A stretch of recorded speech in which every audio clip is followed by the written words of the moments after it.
बिस्मिल्लाहिर्रहमानिर्रहीम, अस्सलाम वालेकुम। तो परवेज़ अली साहब के घर के ऊपर जो हमला किया गया है, जो उनको गिरफ्तार करने के लिए, तो उसकी जो वजह वो सामने आ चुकी है, वो भी आपको बताता हूँ इस वीडियो के अंदर। तो देखिए, उससे पहले मैं आपको ये बता दूं कि चौधरी परवेज़ अली साहब का जो घर है लाहौर के अंदर, सिर्फ उनका घर नहीं है वहाँ पे, उनके साथ साथ चौधरी शुजा साहब का घर है, उनके साथ चौधरी वजाज साहब का घर है। अब अंदर जो घर बने हुए हैं 3-4, तो उन घरों के दरमियान में कोई दीवार नहीं है। अब जो पुलिस चौधरी परवेज़ अली साहब के घर के अंदर दाखिल हो गई थी, तो वहां पे से चौधरी परवेज़ अली साहब का घर नहीं है वहां पे। अच्छा, जब उनके घर के अंदर दाखिल हुए, जब देखा परवेज़ अली साहब मौजूद नहीं है, तो उनको ढूंढने के लिए, तो उनकी तलाश के लिए दूसरे घर जो वहां पे चौधरी शुजा साहब का है, वजाज साहब का घर था, उनके अंदर भी घुस गए वो। लेकिन चौधरी शुजा साहब जो है वो इस टाइम हुकूमत का हिस्सा है, तो लेकिन पुलिस ने ये चीज बिल्कुल नहीं देखी। तो पुलिस को खैर जो हुक्म दिया गया था, खैर किसका हुक्म था वो भी आपको बताता हूं आगे। तो पुलिस ने खैर किसी चीज की परवाह नहीं की, चौधरी शुजा साहब के घर में घुस गए। चौधरी सालिक साहब जो कि हालांकि इस टाइम वजीर हैं, तो वो भी आए, पुलिस को रोकने की कोशिश की लेकिन नहीं रुके, क्योंकि उनको हुक्म दिया गया था। तो खैर परवेज़ अली साहब तो वहां पर मौजूद नहीं थे, तो उनके हाथ नहीं है वो। तो खैर इस सारे मामले के बाद इसहाक डार साहब कहते हैं कि जी, ये जो काम हुआ है परवेज़ अली साहब के घर, जो छापा मारा गया है, जो हमला किया गया पुलिस की तरफ से, तो इसमें वफाकी हुकूमत बिल्कुल भी जिम्मेदार नहीं है।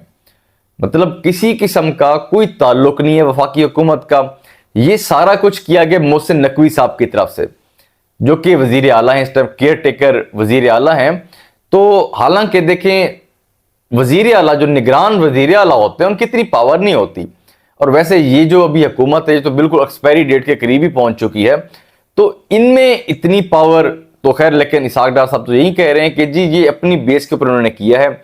इनके कोई चौधरियों के साथ अपने मामलात थे, तो इनकी कोई अपनी मतलब कोई दुश्मनियां या इस तरह के काम कोई, तो उन्होंने कहा जी इन्होंने अपनी बेस के ऊपर किया, हमारा कोई अमल दखल नहीं है इसके अंदर।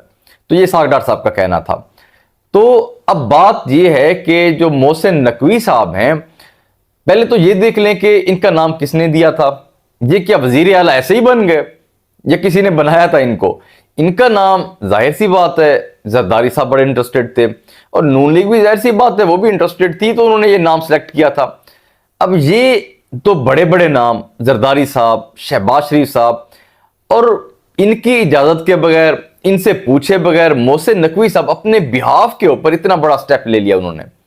अच्छा, वो भी इस टाइम पे जब एक मुज़ाकरात चल रहे हैं पाकिस्तान तहरीक इंसाफ के साथ, और ऐसे टाइम के ऊपर मोहसिन नकवी साहब, उन्होंने पूछना गवारा भी नहीं किया जरदारी साहब से, शहबाज शरीफ साहब से कि जी मैं ये काम करूं कि ना करूं।